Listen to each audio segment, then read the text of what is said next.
নমস্কার বন্ধুরা, TET live YouTube চ্যানেলে তোমাদের প্রত্যেককে স্বাগত। সে প্রতিদিনের মতন আজকের ভিডিও তোমাদের কাছে অনেকটাই গুরুত্বপূর্ণ হতে চলেছে। তো আজকে 15ই ফেব্রুয়ারি।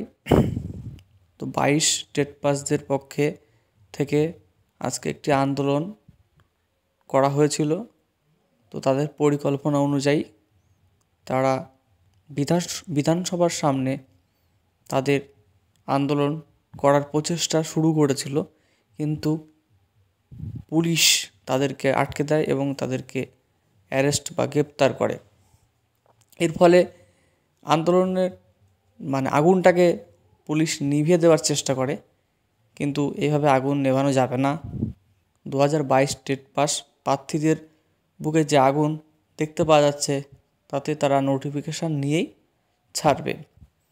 তো 12ই ফেব্রুয়ারি একটি আন্দোলন হয়েছিল, সেখানে 22 টেট পাস অনেকে অংশগ্রহণ করেছিল। আজকে তুলনামূলক কিছু কম, কিন্তু তাহলেও সংবাদ শিরোনামে আসতে পেরেছে এবং বারবার সরকারকে ধাক্কা দেওয়ার চেষ্টা, যাতে নোটিফিকেশানটা খুব তাড়াতাড়ি আসে।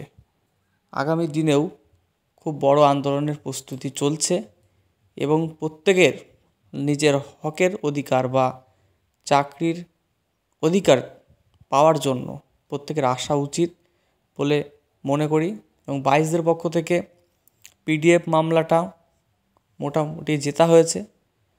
তারপরে ক্লিয়ার হয়ে যাবে যে কত ডিএলএড পূর্ণ প্রশিক্ষিত রয়েছে।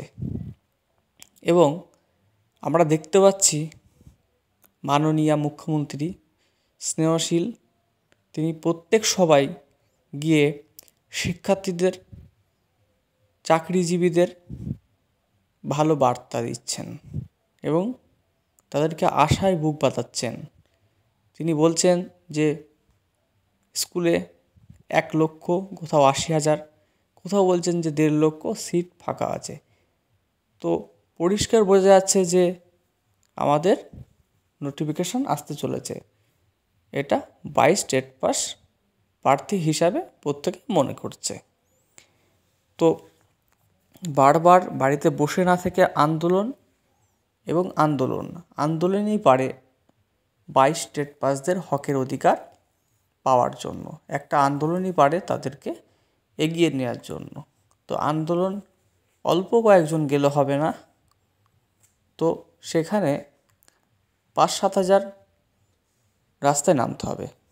কারণ হকের অধিকারটা তোমার নিজের, তোমার সহযোদ্ধার, প্রত্যেকের। তুমি যাবা না, ও যাবে না, কাউকে না কাউকে যেতেই হবে, নতুবা এই সরকারকে চাপে রাখা যাবে না। আর সরকার কিছু বোঝে না, বেকারত্বের যন্ত্রণা সরকার বোঝে না, তারা রাজনীতি বোঝে।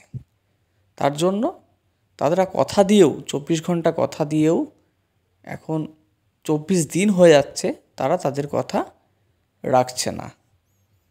তো আশা করা যায় এই ধরনের আন্দোলন করলে 22দের পক্ষে খুব ভালো এবং তাদের নোটিফিকেশান খুব শিগগিরই আসবে বলে মনে হয়।